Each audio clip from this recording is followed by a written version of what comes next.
libro de Hechos, capítulo 17. Hechos, capítulo 17. Yo voy a estar dando lectura de la Biblia, Nueva Biblia de las Américas, Hechos 17. Hoy vamos a cubrir el verso 1 hasta el 15. 1 al 15 de Hechos 17. Y antes de dar lectura a la palabra del Señor, permítame hacer un paréntesis para añadir un anuncio adicional que no lo incluí en los anuncios al principio del sermón, y ese anuncio tiene que ver con el programa de inglés como segundo idioma. Se van a estar ofreciendo clases de inglés en nuestros medios a partir del mes de agosto. Entonces necesitamos estudiantes que quieran aprender inglés, voluntarios que quieran enseñar el inglés, voluntarios que quieran cuidar niños y voluntarios que quieran simplemente ayudar a llevar a cabo el programa. Si quiere más información, comuníquese con la hermana Caterina que está en la parte de atrás. Hechos, capítulo, cierra paréntesis, Hechos, capítulo 17. La palabra del Señor dice así: después de pasar por Anfípolis y Apolonia, Pablo y Silas llegaron a Tesalónica, donde había una sinagoga de los judíos. Y Pablo entró según su costumbre y por 3 días de reposo discutió con ellos basándose en las Escrituras, explicando y presentando evidencia de que era necesario que el Cristo padeciera y resucitara de entre los muertos, y diciendo: este Jesús, a quien yo les anuncio, es el Cristo. Algunos de ellos creyeron y se unieron a Pablo y Silas, junto con una gran multitud de griegos temerosos de Dios y muchas de las mujeres principales. Pero los judíos, llenos de envidia, llevaron a algunos hombres malvados de la plaza pública, organizaron una turba y alborotaron la ciudad. Asaltando la casa de Jasón, procuraban sacarlos al pueblo. Al no encontrarlos, arrastraron a Jasón y a algunos de los hermanos ante las autoridades de la ciudad, gritando: esos son, esos que han trastornado al mundo han venido acá también, y Jasón los ha recibido. Todos ellos actúan contra los decretos de César, diciendo que hay otro rey, Jesús. Y alborotaron a la multitud y a las autoridades de la ciudad que oían esto. Pero después de recibir una fianza de Jasón y de los otros, los soltaron.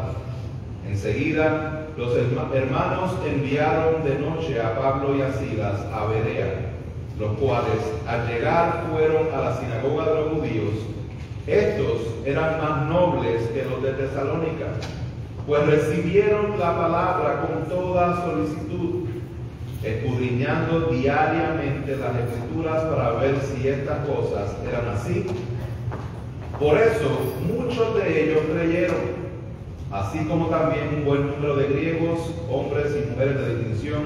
Pero cuando los judíos de Tesalónica supieron que la palabra de Dios había sido proclamada por Pablo también en Berea, fueron también allá para agitar y alborotar a las multitudes. Entonces los hermanos inmediatamente enviaron a Pablo para que fuera hasta el mar, pero Silas y Timoteo se quedaron allí. Los que conducían a Pablo lo llevaron hasta Atenas, y después de recibir órdenes de que Silas y Timoteo se unieran a él lo más pronto posible, se fueron. Padre Celestial, gracias por tu palabra. Te pido que tu Espíritu Santo sea quien obre en nuestros corazones, porque únicamente tú, Señor, quien puede transformar, cambiar la vida. Te pido que obres, Señor, a pesar de mí, en el nombre de tu Hijo amado. Amén. El día de hoy vamos a estar cubriendo estos versos bajo el tema enseñando y estudiando. Siempre me asombra la manera en que Dios permite que los estudios bíblicos que tenemos por la mañana conecten con el sermón. Y eso es básicamente lo que el hermano Salomón enseñó en esta mañana, acerca de la responsabilidad del creyente de velar por la doctrina de la iglesia, de estar seguro que está centrado en las Escrituras. El día de hoy vamos a hablar acerca de la importancia de lo que enseñamos pero también de la importancia de lo que estudiamos. Porque no es solamente lo que se enseña desde el púlpito, también lo que se estudia allá en sus casas, en sus lugares privados, en sus hogares. Eso es lo que vamos a estar haciendo el día de hoy, puliendo estos versos, específicamente lo que sucede en Tesalónica y luego en Berea. Pero antes de esto, déjenme darles un pequeño resumen para beneficio de los que no han estado aquí escuchando toda esta serie del libro de los Hechos, o también el que no vino la semana pasada, o al que vino pero se le olvidó lo que estábamos hablando. Entonces, este es el segundo viaje misionero de Pablo. Recordemos que el libro de los Hechos fue escrito por Lucas, en el cual dice que el Espíritu Santo iba a venir, el Espíritu Santo vino en Pentecostés, Hechos capítulo 2, luego el Evangelio iba a ser expandido por toda Judea, Samaria, por Jerusalén, Judea, Samaria y hasta los confines de la tierra. Y eso es lo que sucede en los primeros capítulos del libro de los Hechos, donde el Evangelio es esparcido por Jerusalén, luego por Judea, luego por Samaria. Ya estamos en el tiempo donde se está esparciendo por los confines de la tierra. Entonces, la semana pasada vimos el principio del segundo viaje misionero, lo cual es interesante cómo fue que llegamos ahí, porque obviamente les voy a dar una noticia bien importante, que antes del segundo viaje misionero hubo un primer viaje misionero. En ese primer viaje misionero se establecieron iglesias. Por primera vez la iglesia en Antioquía envía misioneros para que el Evangelio sea esparcido, no por culpa de la persecución que llevaban a cabo, sino intencionalmente enviando misioneros a predicar el Evangelio. Se establecen iglesias en diferentes sitios y luego al final de Hechos capítulo 15, Pablo tiene una gran idea. Y le dice a su compañero del viaje misionero del primero, le dice a Bernabé: vamos a visitar las iglesias, a ver cómo están. Lo cual es una tremenda idea, pero el problema es que él quería ir con Bernabé, pero Bernabé quería traer a Juan Marcos. Ellos tuvieron un problema, se separaron. Bernabé se fue con Juan Marcos. Pablo entonces tiene a Silas y se embarca a visitar las iglesias. Pero entonces él trata de ir a diferentes sitios, el Espíritu Santo no le deja ir hasta que tiene una visión. Lo vemos en Hechos capítulo 16 al principio, verso 10 específicamente, donde Pablo tiene una visión de un hombre de Macedonia, donde dice: vengan a Macedonia, necesitamos ayuda. A lo cual Pablo entiende que el llamado es, luego de visitar esas iglesias que habían plantado en el primer viaje misionero, ahora el llamado es a predicar el Evangelio en Europa. Y así llega el Evangelio a Europa. Y la primera ciudad donde llega es la ciudad de Filipos. Filipos era una ciudad principal de Macedonia, y allí el Evangelio es predicado y se convierte Lidia. Y luego que se convierte Lidia, que era una mujer comerciante, por medio de la predicación del Evangelio también es liberada una mujer endemoniada. Luego son enviados a la cárcel, y en la cárcel pasa algo milagroso, ellos son liberados sobrenaturalmente y el carcelero termina también convirtiéndose. ¿Qué pasa en Filipos? Que en Filipos se planta una iglesia. ¿Quiénes son los miembros de esa iglesia? Una comerciante, una ex endemoniada y un carcelero junto con su familia. De ahí sale Pablo junto con los que estaban con él, específicamente Silas y Timoteo, a Tesalónica. Y aquí llegamos a Hechos capítulo 17, verso 1. Después de pasar por Anfípolis y Apolonia, Pablo y Silas llegaron a Tesalónica, donde había una sinagoga de los judíos. ¿Dónde es que estamos, hermanos? Estamos en Europa, estamos en Filipos. Ahora primero pasan por Anfípolis, que es una ciudad que estaba situada a 30 millas al suroeste de Filipos. Y luego pasan por Apolonia, que está a 25 millas más lejos, en el camino a Tesalónica. Y ellos estaban ansiosos por llegar a este lugar. Tesalónica era la capital de Macedonia. Era un gran centro de comercio. Era un centro estratégico para que el Evangelio llegara allí y sea esparcido por diferentes lugares. Entonces ellos querían llegar a este lugar. ¿Y a dónde va Pablo? a la sinagoga de los judíos. Vimos que en Filipo no había sinagoga de los judíos, no había muchos judíos, pero aquí en Tesalónica sí había judíos. Y Pablo va allá a predicar el Evangelio. Verso 2 dice: Pablo entró según su costumbre y por 3 días de reposo discutió con ellos. No que peleó ni que estaba en una argumentación, eso no discutió, sino que estaba hablando, dialogando con las personas que estaban allí. Dice que discutió con ellos basándose en ¿qué? En las Escrituras, explicando y presentando evidencia de que era necesario que el Cristo padeciera y resucitara de entre los muertos, y diciendo: este Jesús a quien yo les anuncio es el Cristo. Aquí llegó Pablo junto con Silas, junto con Timoteo, a predicar el Evangelio, dialogando con las personas, pero dialogando de una manera en que presentaba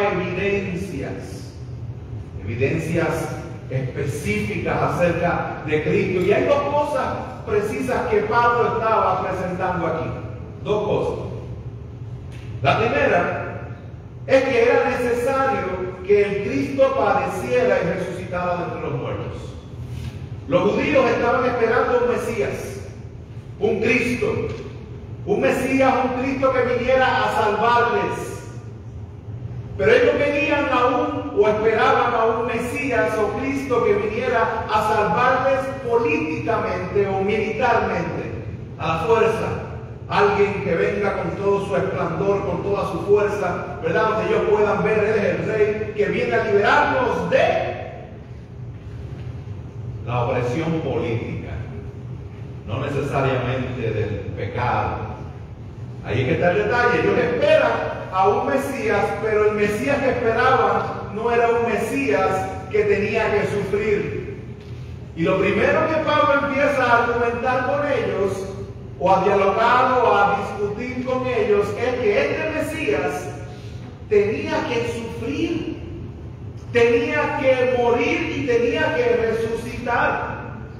Hermanos, nosotros muchas veces no entendemos la magnitud de lo que Cristo tuvo que hacer, porque simplemente no entendemos la magnitud de nuestra afrenta contra Dios. Las personas querían ser salvos de la opresión política, de la opresión económica, de la opresión, llámele el nombre que usted quiera, sin entender que lo que realmente necesitamos es un corazón nuevo, que tenga una nueva disposición hacia Dios, porque espiritualmente estamos muertos en nuestros delitos y pecados. Nosotros todos pecamos y fuimos destituidos de la gloria de Dios. Y no teníamos ninguna oportunidad, cero esperanza de nosotros poder llegar a la presencia de Dios y ser justificados por nuestras propias obras. Necesitamos un libertador. Necesitamos a alguien que nos salve de las cadenas del pecado, de la opresión del pecado, que estamos inclinados a hacer eso que no queremos, o eso que seguimos persiguiendo y que realmente sí queremos. Entonces es importante entender que nuestro pecado es una rebeldía directa en contra de Dios. No es simplemente un error, no es simplemente que, ups, me equivoqué. No, es una intención directa de ir en contra y rebeldemente en contra de Dios, el creador de todas las cosas, el Dios 3 veces santo, el Dios todopoderoso. Eso es lo que es el pecado. Cuando entendemos lo que es el pecado, vamos a sentir, y debemos sentir, un sentido de ¿qué voy a hacer ahora? Porque fallé en contra del 3 veces santo.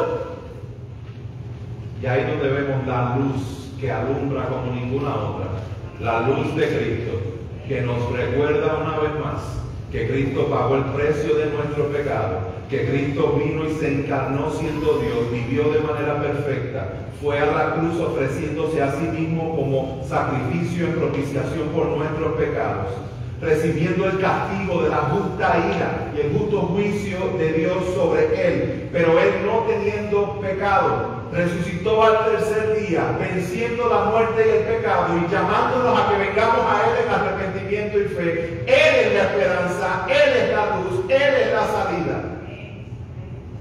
Pero lo que los judíos en la sinagoga de Tesalónica no entendían. Y por eso él dice, tienen que tener a un Mesías, un Cristo que haya sufrido y pagado por el pecado. J.I. Packer lo resume de esta forma. Él dice, la muerte de Cristo fue el acto de Dios destinado a reconciliarnos con Él mismo, venciendo su propia hostilidad contra nosotros, provocada por nuestros pecados. La cruz hizo propiciación ante Dios, es decir, apagó su ira contra nosotros al expiar nuestros pecados y quitarlos así de su vista. La cruz tuvo este efecto propiciatorio porque en sus sufrimientos Cristo asumió nuestra identidad, por así decirlo, y sufrió el juicio retributivo que merecíamos nosotros como sustituto nuestro, ocupando nuestro lugar con el registro condenatorio de nuestras transgresiones, clavado por Dios a su cruz como declaración de los delitos por los cuales estaba muriendo. En palabras más sencillas, la cruz de Cristo y su sufrimiento es la respuesta a la pregunta de cómo Dios podía manifestar su amor perfecto sin comprometer su justicia perfecta. Jesucristo, quien es Dios encarnado, es el sustituto que recibe el castigo por nuestro pecado, mientras nos otorga su perfecta justicia delante del Padre por medio del arrepentimiento y la fe. El llamado es sencillo, hermanos. Vengamos al Señor en arrepentimiento y fe. Dale la espalda a tu pecado y cree que solamente en Cristo hay salvación. Solamente en Cristo puedes ser justificado, y si estás en Cristo, solamente en Cristo puedes ser santificado. Él tenía que probar que Cristo tenía que sufrir, pero también tenía que probar que ese Cristo que tenía que sufrir era Jesús, de que ya vino, de que ya pasó y ya cumplió todo lo que tenía que cumplir. Ahora le voy a presentar evidencia de que ese Mesías tenía que sufrir y que ese Mesías es Cristo. Hermanos, nosotros escuchamos, y es cierto, la fe no se trata de lo que vemos, no es por lo que vemos, es por fe, ¿no? Es la certeza de lo que se espera, la convicción de lo que no se ve. Hermanos, ¿saben por qué? Porque la fe va a permitir que nosotros podamos entender ciertas cosas que imposiblemente las vamos a entender si Dios no interviene. Así de grande es Dios. No pretenda que usted va a entender a Dios en su plenitud mientras está en esta carne. Porque el momento en que usted cree que puede entender a Dios y todos los misterios de Dios, es el momento en que usted ha distorsionado quién es Dios. Porque Dios no es alguien que tú lo puedes descifrar. Hace falta y requiere que Dios nos dé un regalo de fe para que nosotros podamos creer ciertas cosas aunque no las entendamos. Ahora, habiendo dicho eso, es importante que entendamos también que nuestra fe, aunque no es por vista, tampoco es ciega. ¿Entendieron?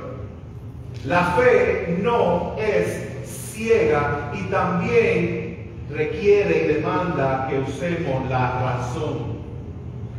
El mundo va a ser excelente en dividir la fe de la razón y decir los cristianos o los religiosos son ciegos en lo que creen, nosotros razonamos, nosotros creemos en la ciencia.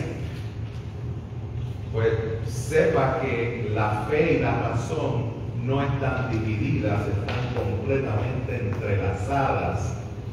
Y debido a que creemos en un Dios todopoderoso, también creemos en la ciencia que son las cosas que Dios ha creado y cómo funcionan. Para ser un poquito más específico, el teólogo Agustín, que tanto considerado uno de los mejores teólogos en la historia de la iglesia, dijo lo siguiente: creo para entender y entiendo para creer. Hermanos, es importante que nosotros entendamos lo que estamos creyendo, entendiendo que si lo creemos es porque ha sido recibido de un regalo de parte de Dios. La fe nos va a permitir poder adentrarnos en las Escrituras y poder aprender y crecer en conocimiento. ¿Cuántos de ustedes abren la Biblia y dicen: ay, es que yo nunca he sido de leer, yo nunca he sido de estudiar, yo nunca he sido ese tipo de persona, yo creo que yo no puedo aprender mucho de la Biblia? Si usted dice eso,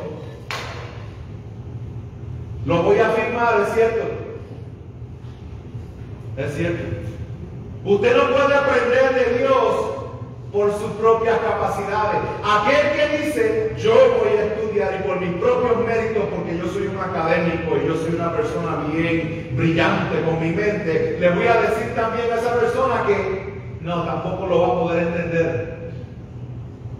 Hermano, lo que les quiero decir es que la única forma de nosotros entender la palabra es por medio de la intervención del Espíritu Santo obrando en nuestros corazones para que nuestra mente pueda ser iluminada. No la separen. No separen la mente del corazón, no separen el corazón de la mente. Necesitamos la fe. Imposible poder entender sin la fe. Pero una vez que creemos en Cristo, es momento de nosotros razonar y entender la fe. Esto es lo que está haciendo Pablo. Así está evangelizando Pablo en Tesalónica, trayendo razón, trayendo evidencia de que lo que está escrito en el Antiguo Testamento tenía que pasar de esa forma, y lo que tenía que pasar era Cristo, de quien estaba hablando. Entonces Pablo está utilizando la razón.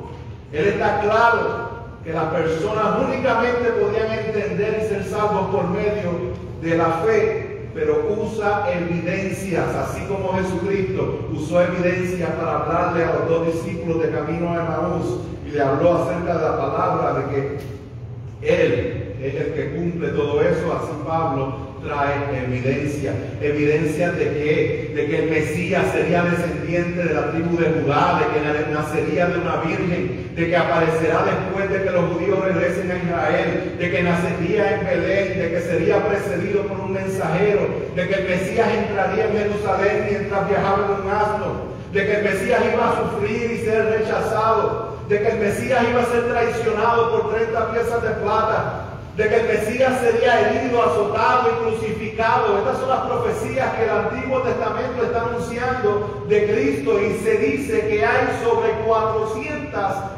profecías mesiánicas o profecías que apuntan a Cristo en el Antiguo Testamento. Hermanos, yo quiero que nos asombremos un poco en lo que Cristo ha completado por nosotros. Yo quiero tratar de explicar esto y pido que el Espíritu Santo nos ayude a entender la magnitud de lo que Cristo ha completado por nosotros. Hermanos, no hay forma matemática de que alguien pudiera cumplir todas y cada una de esas profecías. Nada ni nadie las podía cumplir. Préstenme atención acerca de esto. Quiero compartir con ustedes lo que John Ankerberg y Dylan Burrow escriben en su libro titulado ¿Cuál es la gran cosa acerca de Jesús? Porque ellos dicen lo siguiente acerca de las probabilidades, acerca de la estadística. Y dice: hay 456 profecías específicas del Mesías en el Antiguo Testamento. Para simplificar los números, calculemos la probabilidad usando solamente 48 profecías. ¿Cuáles son las probabilidades de que, no tomando las 456 profecías, vamos a tomar 48 solamente, cerca del 10% de las profecías? ¿Cuál es la posibilidad de que alguien pueda cumplir esas 48 profecías que una sola persona las pueda cumplir. Pues ellos dan un número utilizando métodos matemáticos para cumplir esas 48 profecías. Y el número es 10 a la 157 potencia. Yo sé que si usted como yo se quedó más o menos igual, 10 a la qué? Son 10 y 157 ceros después de 10. Vamos a dar un poquito de más claridad con esto. Quiero que me entienda la magnitud de lo que Cristo hizo para poder cumplir lo que el Antiguo Testamento había establecido. ¿Ok? ¿Ustedes saben cuán grande es un electrón? Un electrón, una partícula que solamente la puedes ver con un microscopio especializado. Un electrón. Usted sabe que en una pulgada es como así.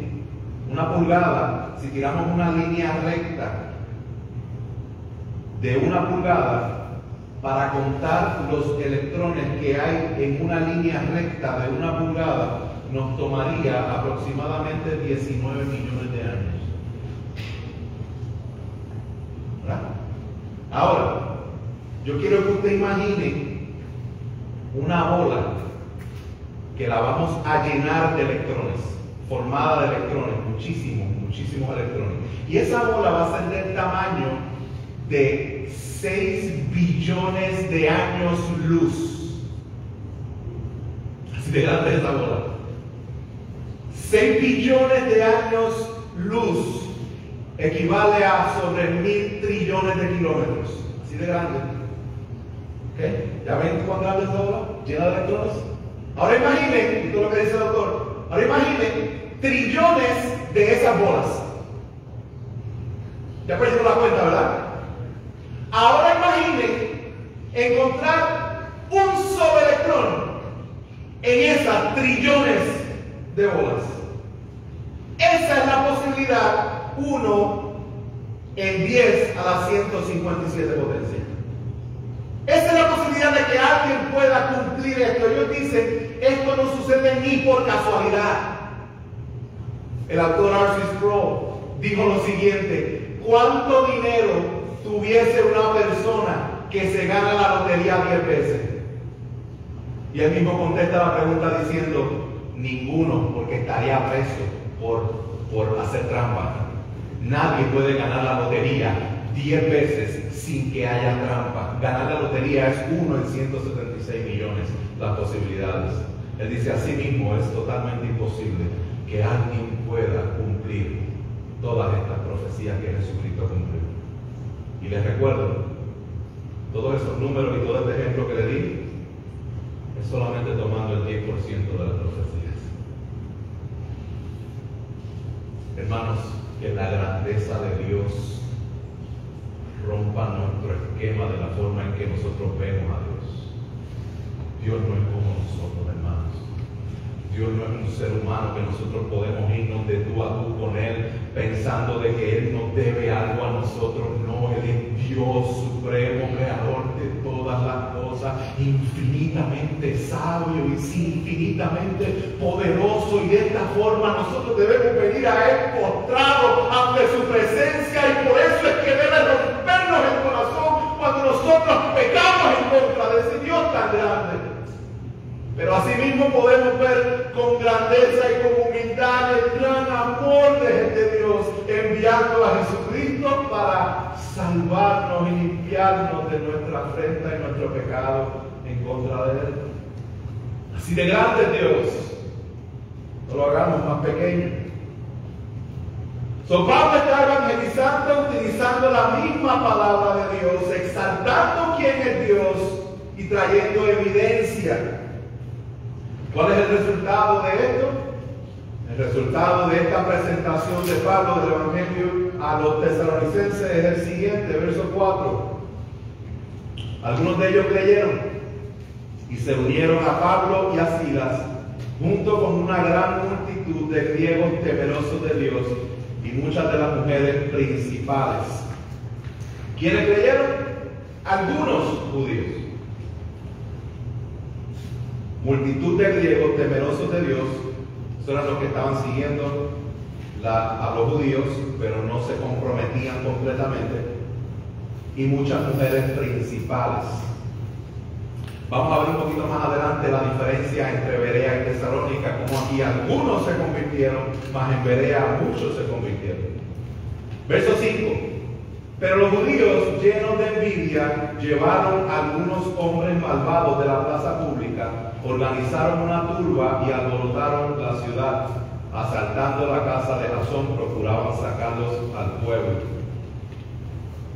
Hermanos, una y otra vez el Evangelio es presentado y el Evangelio causa violencia. Vemos como personas lo rechazan violentamente y estas personas empiezan a crear disturbios en la ciudad.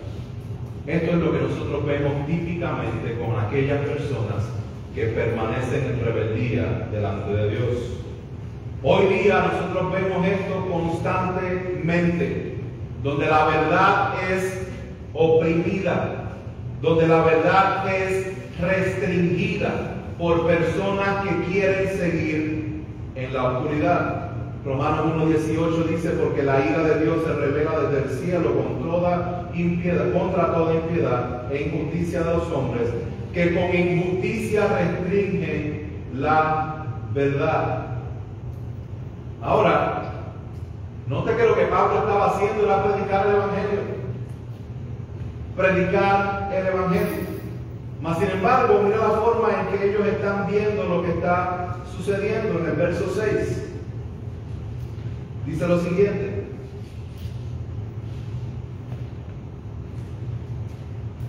al no encontrarlo, arrastraron a Jasón y a algunos de los hermanos ante las autoridades de la ciudad, gritando: esos que han trastornado al mundo han venido acá también. Entonces fueron a buscar a Pablo y Silas, no los encontraron y fueron y llegaron a la casa de Jasón, se llevan a Jasón porque decían que él era cómplice, que estaba escondiendo a Pablo y a Silas. Y ellos dicen: esos que han trastornado al mundo. ¿Se dan cuenta de que estas personas, al recibir el Evangelio, que es lo que realmente necesitan, piensan que Pablo le está trastornando el mundo? ¿Se dan cuenta de que ellos piensan de que para ellos el mundo está bien? ¿Y es Pablo el que lo está dañando? El mundo está bien y ellos lo están mirando patas arriba.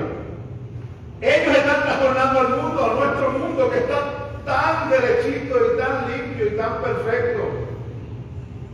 Hermanos, si nosotros no entendemos cuán grande es la depravación del hombre, nosotros no vamos a entender cuán grande es la misericordia de Dios. Y estas personas entendían que su mundo estaba bien, y cuando recibieron lo que realmente necesitaban, los acusaban al punto de utilizar violencia para que el Evangelio no llegara a ese lugar. Pero ¿saben qué? Era muy tarde. Era muy tarde porque ya la luz de Cristo había sido presentada, ya el Espíritu Santo había dado vida a ciertos corazones y ya se estaba formando una iglesia en Tesalónica. Mira el verso 7. Ellos dicen: y Jasón los ha recibido. Todos ellos actúan contra los decretos de César, diciendo que hay otro rey, Jesús. Un momento. Estos son judíos en la sinagoga, diciendo: estás hablando en contra del rey César. ¿De cuándo acá los judíos defendían a César? No estaban defendiendo al César, estaban odiando a Jesús. Hermanos, nosotros tenemos que estar alerta, porque muchas veces las personas no necesariamente están diciendo: sí, eso de la fe es muy bueno, qué bueno, pero eso no es para mí, yo estoy bien así. Lo que están diciendo no necesariamente es que están bien así, lo que están diciendo es: yo no necesito a Jesús. Yo no necesito ese rey, yo tengo mi propio rey. Yo tengo mi propia manera de pensar, y si ser creyente va a involucrar en cambiar mi mundo y cambiar mis cosas, pues yo no quiero de eso. Alerta, hermanos. Muchas de nuestras dudas salen del banco de nuestra propia inmoralidad. Lo repito. Muchas de nuestras dudas salen del banco de nuestra propia inmoralidad. Siempre será más fácil dudar lo que Dios ha establecido que abandonar tu pecado rindiéndote en obediencia y fe a sus mandatos. El pastor Tim Keller dice lo siguiente: cuando viene un estudiante que es creyente y luego se va para la universidad y regresa y escucho las palabras, pastor, ya yo no creo en Jesús. Típicamente él hace la pregunta: ¿con quién te estás acostando? Porque hay una inmoralidad, a lo mejor es eso, a lo mejor es otras cosas, que ha silenciado su conciencia y la persona quiere seguir persiguiendo los deseos de su carne. Por eso es que abren puertas a todas las dudas, y es más fácil dudar lo que Dios ha establecido que rendirte en obediencia al Señor. Hermanos, cuando nosotros nos enfriamos, cuando nosotros sentimos que no me siento como antes, cuando nosotros estamos en una posición donde realmente no estamos firmes con el Señor, sí puede ser situaciones de vida que no permiten que tú puedas congregarte, no puedas buscar de Dios de la manera específica que debes hacerlo, pero también muchas veces es que hay ciertos pecados en nuestra vida, que esos pecados silencian la conciencia. Y obviamente el pecado es separación de Dios. No puedes permanecer en un pecado y pretender que vas a estar bien en fuego con el Señor. No va a suceder. Eso es importante, que nosotros identifiquemos áreas en nuestra vida que el Señor claramente ha establecido en su palabra que son pecados, para que nosotros batallemos contra eso en el poder del Espíritu Santo, entendiendo de que somos libres en Cristo. Hermano, déjame darte un recordatorio. Porque a lo mejor estás sintiendo la convicción del pecado en tu vida, y estás sintiendo la frustración de haber tratado tantas veces y seguir en lo mismo. Déjame darte un recordatorio. Jesucristo dijo que al que el Hijo os libertare será verdaderamente libre. Pon tu confianza en el Señor para libertad. Busques al Señor sin que nada te lo impida, para que crezcas en el Señor sin que nada se ponga en el medio. Estos judíos no estaban defendiendo al César, estaban defendiendo a que ellos querían seguir en el poder y seguir viviendo de la forma en que estaban viviendo. En resumen, hermanos, el resultado de la proclamación del Evangelio fueron personas que fueron regeneradas por el Espíritu Santo y que serían parte de la iglesia en Tesalónica. Hermanos, se formó la iglesia en Tesalónica. Pero a Pablo y Silas lo están buscando para matarlo. Los están buscando para terminar con ellos. Los hermanos lo que hacen es que los envían hacia Berea. Vamos al verso 10. Dice: enseguida los hermanos enviaron de noche a Pablo y a Silas a Berea, los cuales al llegar fueron a la sinagoga de los judíos. Quiero hacerle dos preguntas sarcásticas al apóstol Pablo. Pablo, ¿acaso se te olvidó que por estar predicando el Evangelio de Jesucristo por poco te matan y que te han expulsado de las últimas 5 ciudades que has ido? Pablo, ¿cómo es posible que tan pronto te expulsen de Tesalónica? Porque si te quedas ahí te matan. Llegas a Berea y lo primero que haces es predicar el Evangelio en una sinagoga. Pablo estaba viendo la grandeza de Dios. Pablo estaba viendo la obediencia a los mandatos que Dios le había dicho. Y el mandato que Dios le dijo fue: ve y predica el Evangelio, ve y vive el Evangelio, trae y presenta estas evidencias de que Cristo tenía que sufrir, y ese Cristo es Jesús. Jesús. Hermanos, hay que ser diligentes en perseguir y buscar conocer a Cristo sin importar las circunstancias. ¿Cuántos tienen problemas aquí? Hay algunos que van a levantar la mano izquierda, la mano derecha, el pie derecho, el pie izquierdo, van a levantar hasta yo levantaría el pelo si tuviera. Tenemos muchos problemas.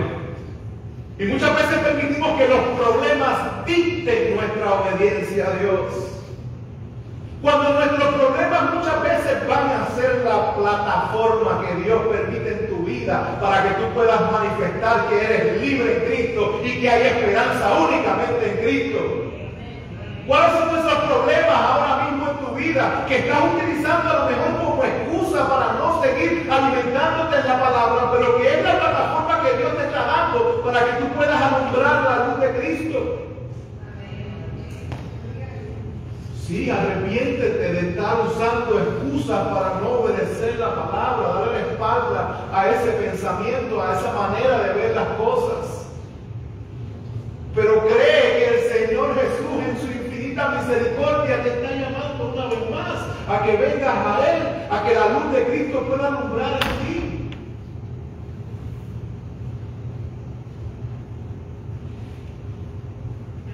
Verso 11.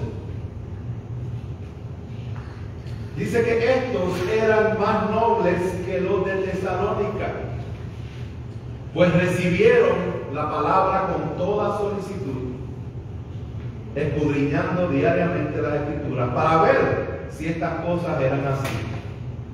Por eso, muchos de ellos creyeron, así como también un buen número de griegos, hombres y mujeres de distinción. Hermanos, estas personas en Berea eran más nobles que los de Tesalónica. Cuando dice que eran más nobles, era que tenían un carácter alto o elevado. Normalmente es característica de la nobleza social, tener un carácter. No es solamente pretender ser cristiano, es realmente serlo donde nadie te está viendo. Estas personas tenían carácter, no solamente tenían carisma. Entonces ellos eran más nobles y recibieron la palabra con toda solicitud.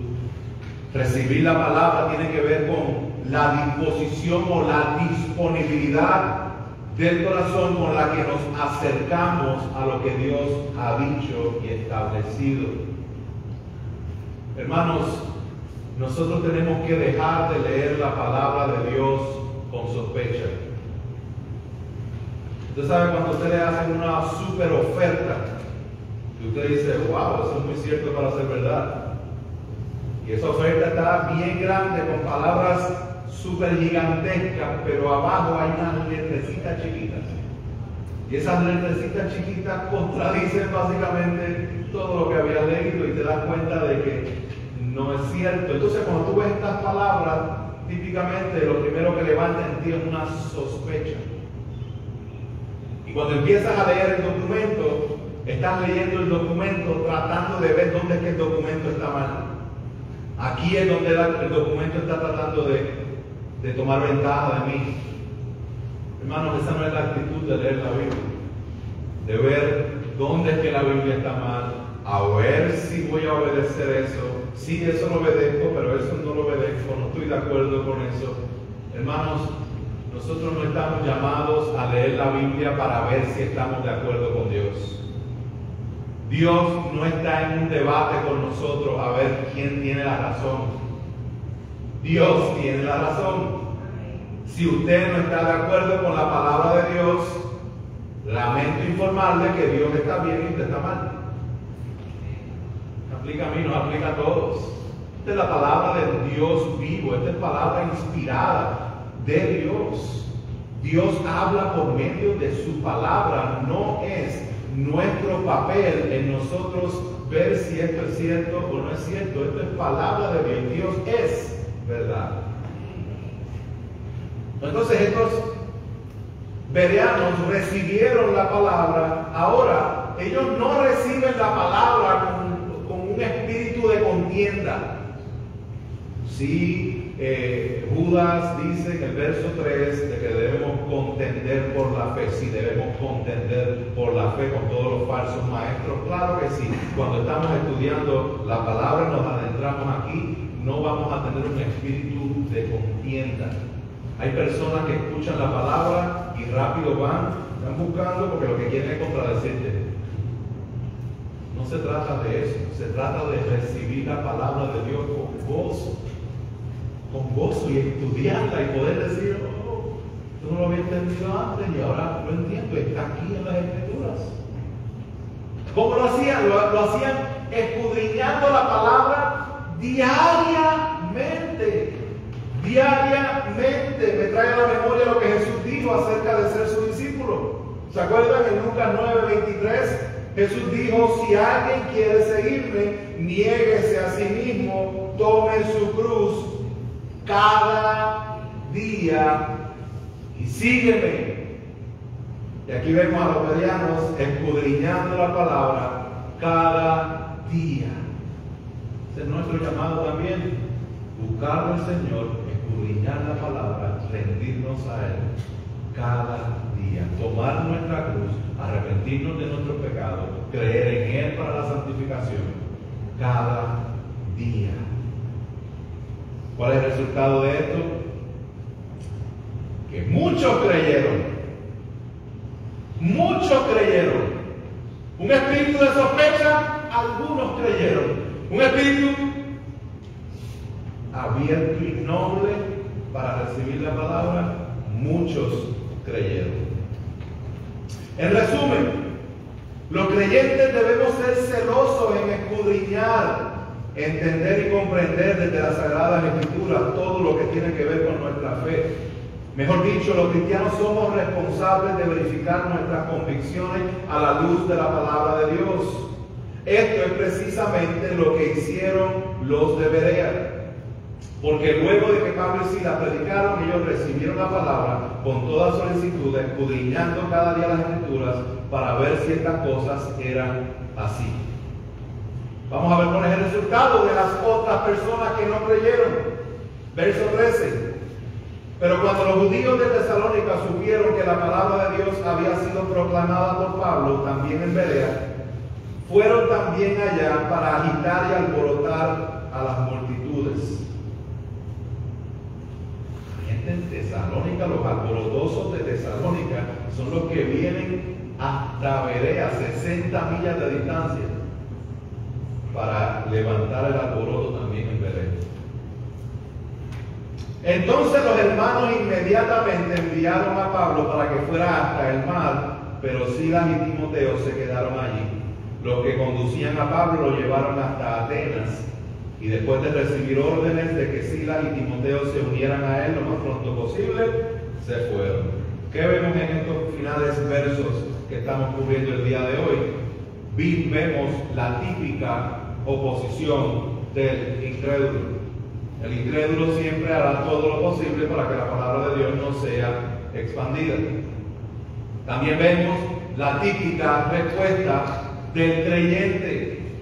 La típica respuesta del creyente es que el creyente se une a un cuerpo. Y esto es lo que está sucediendo aquí.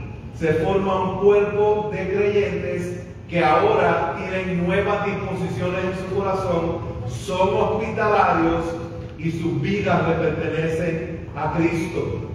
Por lo tanto, vemos que Pablo continúa y lo llevan hasta Atenas. Eso es lo que predicamos la semana que viene, Pablo en Atenas. Pero vemos que aunque los alborotosos de Tesalónica estaban tratando de parar la obra de Dios continúa. Porque no hay nada ni nadie que lo pueda parar. Y también vemos el gran amor que hay, parte de Pablo, por la iglesia. ¿Dónde lo vemos? Lo vemos en que los dos que andaban con él, los dejó allí, en Tesalónica. Silas y Timoteo se quedaron allí para que ellos pudieran velar y ayudar a los hermanos, a los recién convertidos en Tesalónica, mientras él sigue para Atenas, y ya en Atenas él manda a buscar a Silas y a Timoteo. Pastor Félix Cabrera dijo lo siguiente, en resumen de esta parte, dijo, ¿nota usted, patrón? Pablo llega a ciudades importantes, entra a las sinagogas, si hay judíos, les predica el evangelio ofende a los judíos que están allí porque no lo entienden, no les hace sentido, etc. Y levantan los cañones contra Pablo para acabarlo y silenciarlo. Pero, mientras el enemigo trata de impedirlo, en cada una de esas ciudades se plantó una iglesia. Pablo fue el que puso el avión a volar, pero allí se levantaron hombres que mantuvieron la iglesia corriendo, porque siempre la iglesia prevalecerá. Lo dice Mateo 16:18, Jesús dijo, yo edificaré mi iglesia y las puertas del Hades no prevalecerán contra ella. ¿Cómo aplicamos este sermón, hermanos, a nuestras vidas? Primero, tenemos que asegurarnos de que lo que estamos escuchando, de la enseñanza que recibimos, sea una enseñanza fiel a las Escrituras. Es lo que tratamos de hacer aquí semana tras semana, pero nosotros no tenemos control sobre su cuenta de YouTube, de los personajes que usted escucha en la semana. Les exhorto a que las personas que escuchen, que estén enseñando la Biblia, sean personas que prediquen de acuerdo a la Biblia, y por favor consulte con los pastores de la iglesia para que le puedan dar recomendaciones de quién escuchar. No estamos diciendo solamente escúchenos a nosotros. Hay multitudes de diferentes maestros llenos de gran don de enseñanza que usted debe escucharlos y debe aprender de ellos también, pero tenga cuidado, no todo lo que brilla es oro. Entonces, por favor, comuníquese con nosotros para que podamos dirigirlos y mostrarles maestros que enseñan la palabra de acuerdo a lo que Dios ha establecido y fielmente. Número 2, ¿cuán fieles somos nosotros en evangelizar, como Pablo lo hizo en Tesalónica, presentando evidencia de lo que Cristo ha completado? ¿Y cómo afecta las posibles consecuencias de la evangelización con la diligencia que tenemos que tener en evangelizar? Pablo lo quería matar por evangelizar y siguió evangelizando. Nosotros muchas veces vamos a enfrentar situaciones, pero debemos seguir evangelizando. Ahora, no solamente lo que se enseña, hermanos, quiero dirigirme a ustedes ahora con respecto a lo que estudiamos. Lo que estudiamos. Hermanos, nuestro crecimiento espiritual no sucede por osmosis. La osmosis es un proceso en el cual sucede, dice aquí, este fenómeno se produce de manera espontánea, sin necesidad de aporte energético. ¿Quieren saber más acerca de la osmosis? Le preguntan al hermano. A mí no me pregunten más acerca de la osmosis. Pero nuestro crecimiento espiritual no sucede de manera espontánea, sin que nada suceda. No, debemos estudiar la palabra, y es una disciplina que tiene que ser parte de nuestra batalla espiritual. ¿Sabe por qué? Porque tu carne no quiere estudiar la palabra de Dios. Pregunta, ¿estás luchando por estudiar la palabra de Dios?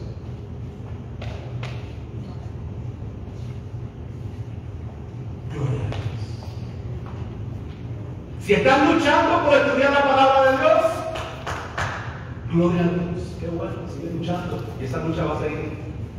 Esa lucha no se acaba hasta que partamos y nos vayamos a la presencia del Señor. Ahora, si dejaste de luchar por estudiar la palabra, ya llevas meses sin leerla, ya llevas tiempo sin estudiarla, significa que te rendiste y no estás luchando. Estudiar la palabra no va a ser algo que se te va a hacer fácil. No sucede con simplemente llenar el asiento. Sí, es bueno y es esencial y es importante, pero debemos ser enfáticos, diligentes en nosotros estudiar la palabra. Si se te hace difícil estudiarla por ti mismo, habla con un hermano y siéntate una vez a la semana a estudiarla junto con un hermano. Si se te hace difícil recordar lo que se predica, haga apuntes. Hermanos, estamos en la disposición y tenemos que estar en la disposición de ayudarnos los unos con los otros, para nosotros seguir estudiando. ¿Por qué? ¿Por qué, hermanos? Porque cuando nosotros luchamos por estudiar la palabra, realmente estamos luchando por conocer a Dios. Estamos luchando por obedecer a Dios.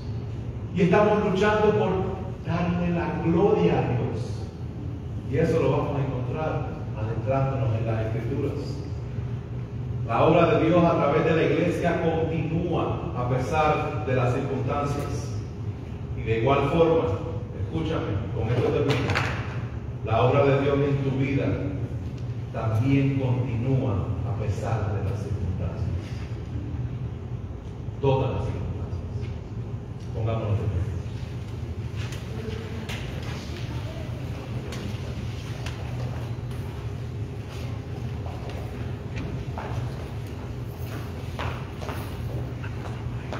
Oro para que el Espíritu Santo sea dándonos convicción de las áreas que tenemos que arrepentirnos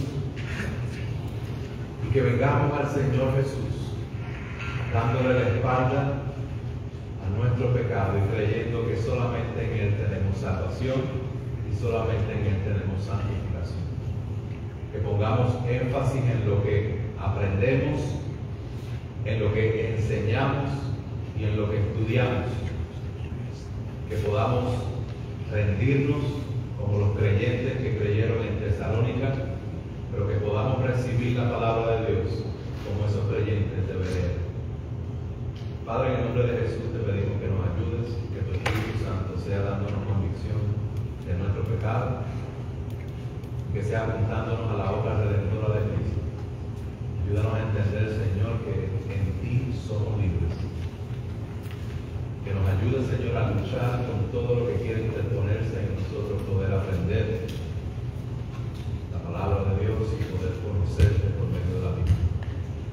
Dirígenos, Señor amado, que sea tu nombre exaltado a través de esta semana en nuestra vida, donde podamos sumergirnos con diligencia a la palabra de Dios.